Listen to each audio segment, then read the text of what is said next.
सुप्रभात प्यारे बच्चों। आज हम कक्षा 10 से हिंदी की स्पर्श की पुस्तक से पाठ पढ़ेंगे पर्वत प्रदेश में पावस।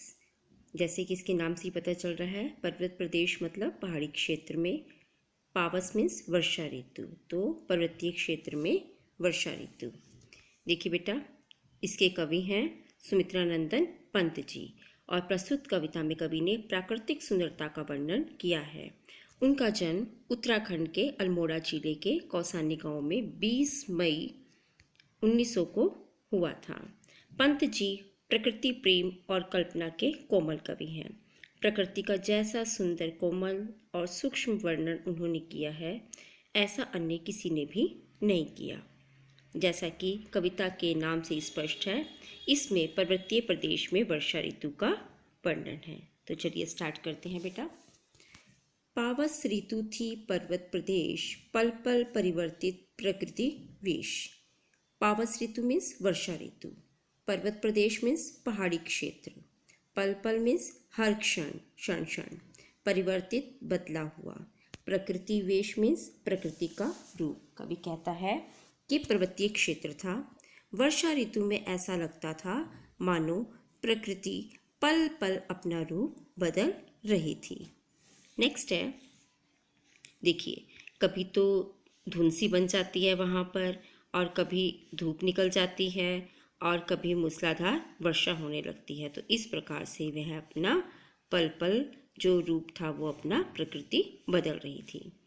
नेक्स्ट है, मेखलाकार पर्वत अपार, अपने सहस्त्रदृक् सुमन फाड़, अवलोक रहा है बार बार, नीचे जल में निज महाकार। मेखलाकार, मेखलाकार क्या होता है बेटा? मेखला मीन्स होता है करघनी के आकार का। करघनी मतलब आप देख रहे हो यहाँ पर, जैसे ये एक आभूषण है जो कि महिलाएं अपने कमर पर बांधती हैं। तो जिस प्रकार से आपको नज़र आ रहा है यहाँ पर, ये जैसे तिरछी बनी हुई है ना, ऊपर नीचे जा रही हैं, तो इसी प्रकार से जो हिमालय पर्वत हैं ये भी करघनी के आकार से बने हुए हैं। तो चलिए देखते हैं, मेखलाकार पर्वत आकार। मेखलाकार का मतलब क्या होगा? करघनी के आकार की पहाड़ की ढाल। पर्वत मीन्स पहाड़, अपार मीन्स असंख्य या विशाल या असीम, सहस्त्र, सहस्त्र मीन्स हजारों, दृक् सुमन मतलब नेत्र के समान पुष्प, और फाड़ मीन्स खोलकर। तो क्या कह रहे हैं? सामने विशाल काय, बहुत बड़े बड़े जो पर्वत हैं वो करधनी के समान दूर दूर तक फैला हुआ था, और उस पर हजारों फूल खिले हुए थे, और वे फूल मानो पर्वत की आंखें थी। क्या कह रहा? सहस्त्र दृक् सुमन मतलब हजारों पुष्प रूपी जो आंखें हैं वो क्या है? ये फूल मानो पर्वत की आंखें हैं। और क्या कर रहे हैं? अवलोक रहा है बार बार, नीचे जल में निज महाकार। अवलोक, अवलोक मीन्स देख, निज मीन्स अपना, महाकार मीन्स बड़ा ढांचा। और वे क्या कर रहा है पर्वत? ऐसा लगता है मानो वह पर्वत अपनी हजार हजार आंखों से नीचे फैले जल में अपने विशाल आकार को देख रहा है या निहार रहा है, जिसके चरणों में पला ताल दर्पण सा फैला है विशाल। उस पर्वत के पांवों के पास एक विशाल तालाब था जो दर्पण के समान साफ, स्वच्छ और पारदर्शी था। उसमें से पर्वत का प्रतिबिंब झांक रहा था। नेक्स्ट है बेटा, गिरि का गौरव गाकर झरझर, मद में नस नस उत्तेजित कर, मोती की लड़ियों से सुंदर झरते हैं झाग भरे निर्झर। गिरि मीन्स होता है पर्वत या पहाड़, गौरव मीन्स महिमा, मद मीन्स मस्ती में, नस नस मीन्स रग रग में, उत्तेजित मतलब भड़काया हुआ, मोती की लड़ियों, लड़ी मीन्स होता है माला, और झरता, झरता मीन्स गिरता हुआ, निर्झर मीन्स झरना। तो क्या कहता है कवि? कहता है इसमें कि पहाड़ों की छाती पर बहने वाले झाग जैसे जल वाले झरने ऐसे मनोरम लगते हैं मानो ये मोतियों की लड़ियां हों, और ये झरझर की ध्वनि में मानो पर्वत की महानता का गुणगान कर रहे हैं।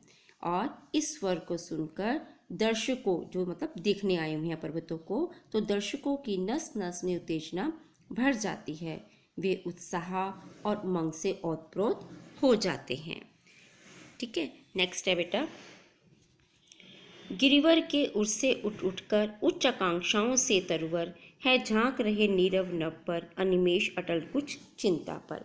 गिरिवर, गिरिवर मीन्स क्या होता है? ऊंचा पर्वत। उर मीन्स हृदय, उच्च आकांक्षाएं, ऊंचा उठने की इच्छा। तरुवर मीन्स पेड़, नीरव मौन या शांत। नभ मीन्स आकाश, अनिमेष एकटक यानी कि बिना पलक झपकाए हुए। अटल सदा बना रहने वाला। और चिंता पर मतलब होता है चिंतित या कुछ चिंता में मग्न।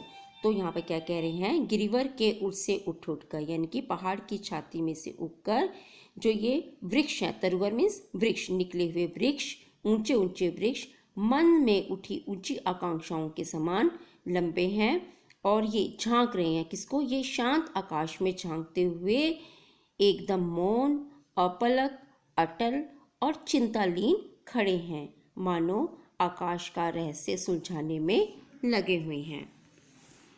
नेक्स्ट है बेटा, उड़ गया अचानक लो भूधर, फड़का अपार पारद के पर, रवशेष रह गए हैं निर्झर, है टूट पड़ा भू पर अंबर।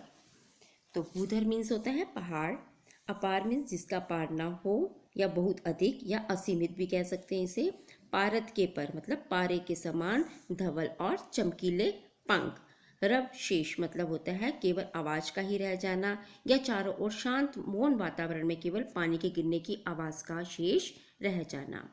टूट पड़ा, टूट पड़ा मतलब अचानक झपटा मारकर आ पड़ा। कौन? भू, भू मीन्स पृथ्वी पर, अंबर मीन्स आकाश।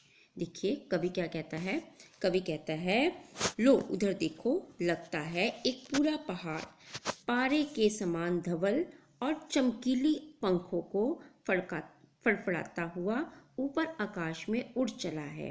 आशय यह है कि अचानक पहाड़ के समान बहुत अधिक श्वेत और चमकीले बादल आकाश में छा गए हैं, यहाँ तक कि झरने में दिखना अब बंद हो गए हैं और बस उनकी झरझर आवाज शेष रह गई है।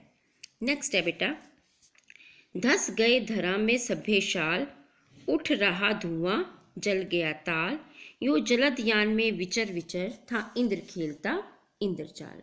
उसके तुरंत बाद क्या होता है देखिए, और तुरंत बाद ही उन बादलों से तेज वर्षा होने लगी जैसे आकाश धरती पर टूट पड़ा हो और उसने बारिश रूपी बाणों से धरती पर आक्रमण कर दिया हो। और शाल के पेड़ बादलों के झुंड में ऐसे प्रतीत हो रहे हैं कि लगता है मानो वे भयभीत होकर धरती में धस गए हैं। धस गए धरा में यानी कि धरती में वो धस गए हैं, ऐसा वो प्रतीत हो रहा है, मानो वे भयभीत हो गए हैं, डर गए हैं और धरती में आकर धस गए हैं। कौन? शाल के पेड़। नेक्स्ट है, यो जलद यान में विचर विचर कर। जलद यान मीन्स क्या होता है? बादल रूपी विमान। विचर विचर मीन्स घूम घूम कर। कौन? इंद्रजाल। इंद्रजाल का मतलब होता है जादूगरी या कारनामा या अद्भुत खेल।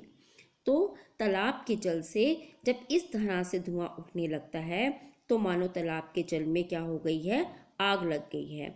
और इस प्रकार जो वर्षा का देवता इंद्र बादल रूपी विमान में घूम घूम कर अपने जादुई खेल दिखा रहा है। आशय क्या हुआ इसका? कि आशय यह है कि वर्षा में पहाड़ पर क्षण क्षण में अद्भुत दृश्य दिखाई देते हैं। आई थिंक बेटा आपको समझ आ गया होगा। धन्यवाद।